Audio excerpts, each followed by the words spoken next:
Labdien! Paldies par pieteikumu, Andrej, un man jāpaturpina varbūt līgas, tad mana astainā sunīte arī ļoti atzīst par gana laba esam šos te sierus. Jā, tā kā tie, kas vēl nav pamēģinājuši, ja, saviem draugiem iepriecināt, tad droši var to izdarīt. Es esmu Vita Pučka un es pārstāvu Latgalē Altumu.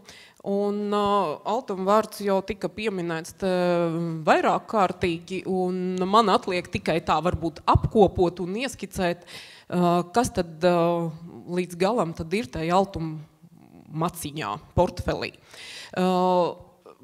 Skanēja dažādi cipari, tad mēs pagājušo gadu noslēdzām ar 1,1 miljards eiro lielu portfeli. Jāsaka, ka šis te skaitlis ir dinamisks, viņš visu laiku palielinās, atmaksas tiek veiktas un tā tālāk.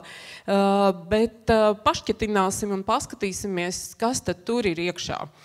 Tā ir mūsu portfelī. Tā kā tika minēts, ka to programmu ir daudz, mums ir viņas 42, un arī, kas visu laiku nemitīgi mainās.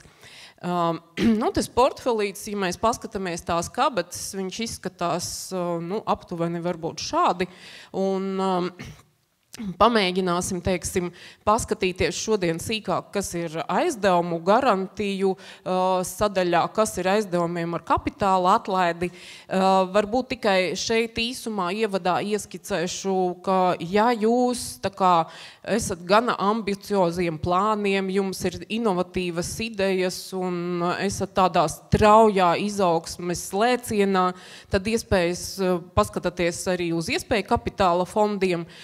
Lauksaimniekiem varbūt vairāk ir pazīstams zemes fonds, bet par to tad kādā citā reizē. Un, protams, ir arī šī te grantu sadaļa. Un tad tas, kas varbūt mums ir pašiem tuvāks un ar ko mēs vairāk nodarbojamies, tad tie ir klasiskie aizdevumi.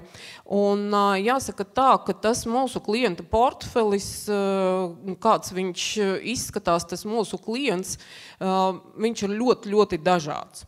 Gan no mairažotāja, pašnodarbinātais, SIA, lielie uzņēmumi, tā kā ja jūs jūtat, ka jums ir tā uzņēmēja darbības gēns un jūs gribat startēt, tad arī tad jūs esat mūsu klients.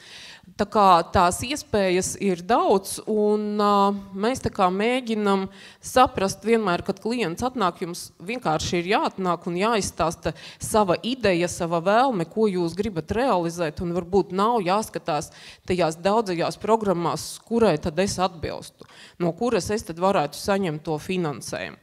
Vienkārši nodefinējiet to savu ideju, un tad jau mēs atradīsim labāko risinājumu. Un kādi ir tie aizdevumu nosacījumi, tad ir gan uzsācēju segments, kur tā summa varbūt nav tik liela, ir līdz 250 000 eiro. Ja kāds tiešām ir, saka, ka ir tādi, kas saka, wow, arī tas ir daudz, jā, citiem tas ir maz, tad mēs atļaujam lidot augstāk līdz 5 miljoniem. Tā kā iespējas ir, nelieliem projektiem nav nepieciešama arī papildus uzņēmuma līdzfinansējums. Lielākiem projektiem, kas ir virs 7000 eiro, tur ir tikai 10%. Kādām iespējām, ko mēs finansējam, tie ir apgrozāmie līdzekļi, tās ir investīcijas, iekārtu, tehnikas iegāde, jaunas lietotas, iekārtas Latvijā, iekārtas ārzemē. Tā kā arī tur ir plašs spektrs, ko varam nofinansēt. Ir arī būvniecība un remonts. Šodien jau ar te izskanēja, ka būvniecības projekti ir gana sarežģīti. Un teica arī par birokrātiju, tad šeit mēs arī tā kā neatkāpsimies, un tas, kas Latvijas likumdošanā būvniecībai ir nepieciešams un to, ko prasa, to prasīsim arī mēs. Bet tik un tā arī šādi projekti tiek realizēti. Un karstais akmens, ko šobrīd arī tā kā met no lauciņu uz lauciņu, un uzņēmēji saka, ka jā, varbūt nevar finansēt, un tās procentu likmes ir augstas, un ko mums darīt. Tad Arī šeit mēs šogad esam nākuši pretī, un mums ir, nu, teiksim, ja uzņēmējs ir ar labu reputāciju, ja uzņēmējs ir ar stabilu finanšu situāciju, ja tas ir ražotājs un grib, nezinu, modernizēt savu ražošanu, tad ir iespēja saņemt aizdevumus ar 2,5% fiksēto likmi, un plus vēl pirmos pusotru gadu arī saņemt 0,5% atlaidi. Tā kā šīs te iespējas ir, jā, vajag tikai viņas izmantot. Nu, un kas tad ir, teiksim, tie uzņēmēji, kas realizē, tā kā tās profils, viņš ir ļoti dažāds, un tās iespējas ir dažādas. Protams, vienmēr ir fēni skatīties uz tiem eksportētājiem, uz ražotājiem. Mēs, protams, lepojamies arī ar saviem lielajiem ražotājiem, bet tikpat labi, nu, teiksim, arī ārpus pilsētām, nu, teiksim, kas tad ir, jā, tā siltumnīcu saimniecība, ja kādam pasaka, kas ir siltumnīcas, nu, nekas.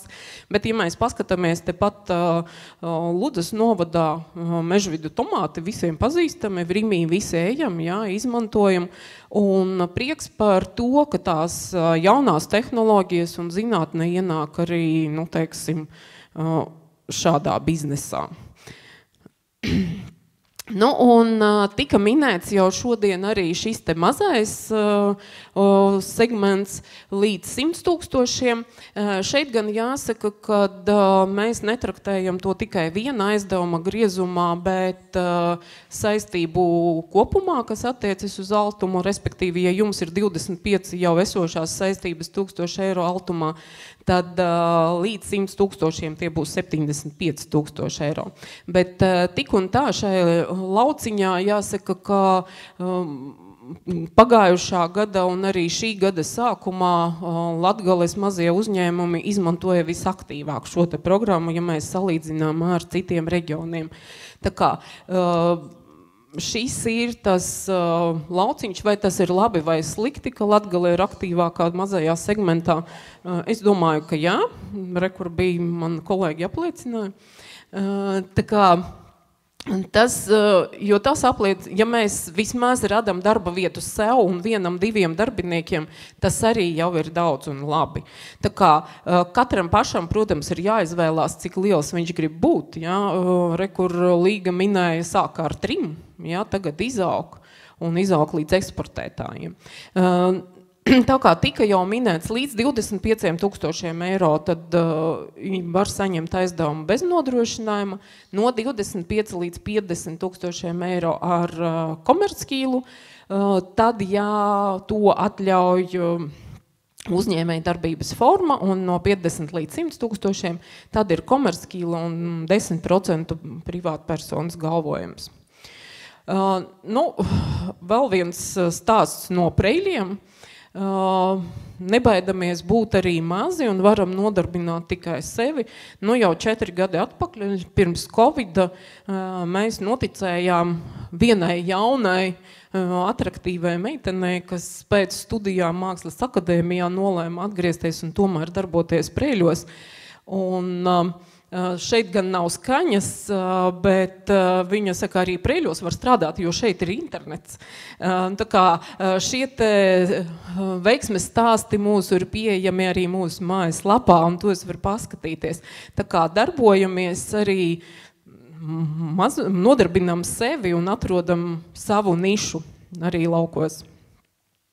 Nu, un arī jau pieminētais garantiju bloks, tad šeit mēs vairāk tā kā strādājam ar sadarbībām ar komercbankām, bet gribētu pievērsties tieši šim te pirmajam eksporta kredīta garantijām, jo faktiski eksportēt vajag un eksportēt vajag droši.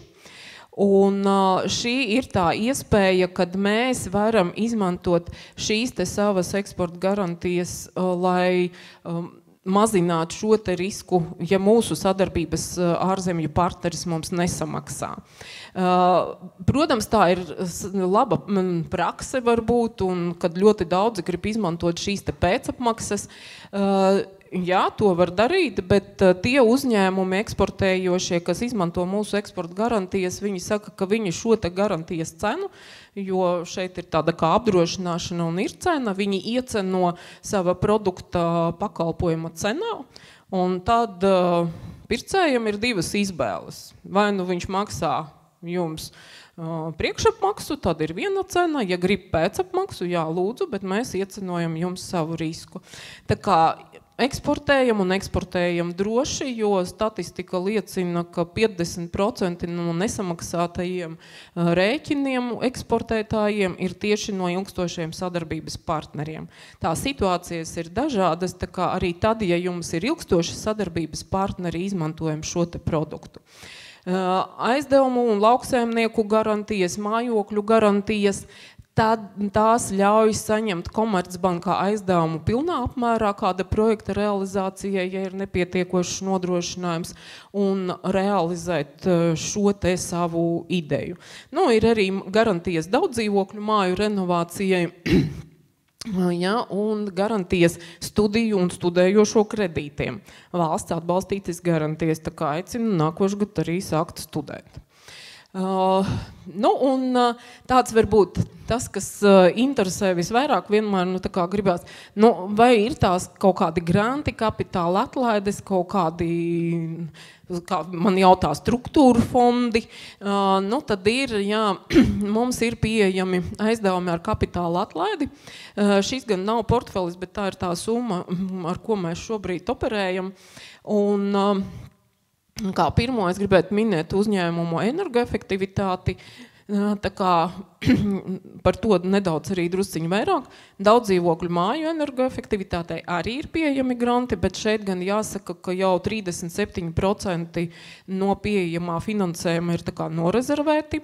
Lētu īres namu būvniecība, nu šeit ir sadarbība uzņēmējiem ar pašvaldībām, bet arī šeit ir notiek diskusijas ar pašvaldībām uzņēmumu digitalizācijai, kas arī tika pieminēta.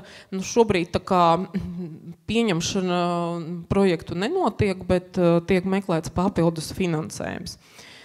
Nu, un tāds aktuālais, kas šobrīd ir, nu, varbūt, un kur vēl var paspēt arī pieteikties un izmantot, tad šobrīd ir atvērta nu, jau 5. kārta uzņēmumu energoefektivitātes programmā, kas ir grantu programma. Šeit pieteikumus pieņem līdz 30. aprīļa 2012. Tā kā vēl ir nedēļa vairāk laika, ko var izmantot un sagatavot pieteikumus. Tā kā ir, ko mēs tā kā, kādi projekti tiek finansēti, tad šeit ir gan, nu, ja jūs gribat modernizēt savas ēkas, ēka modernizācijai, siltināšanai, nomainīt iekārtas uz kaut kādām modernākām, jaudīgākām iekārtām. Šeit ir arī tā kā pieminētie saules paneļi, ko uzņēmumi izmanto pašpatēriņam saules enerģiju.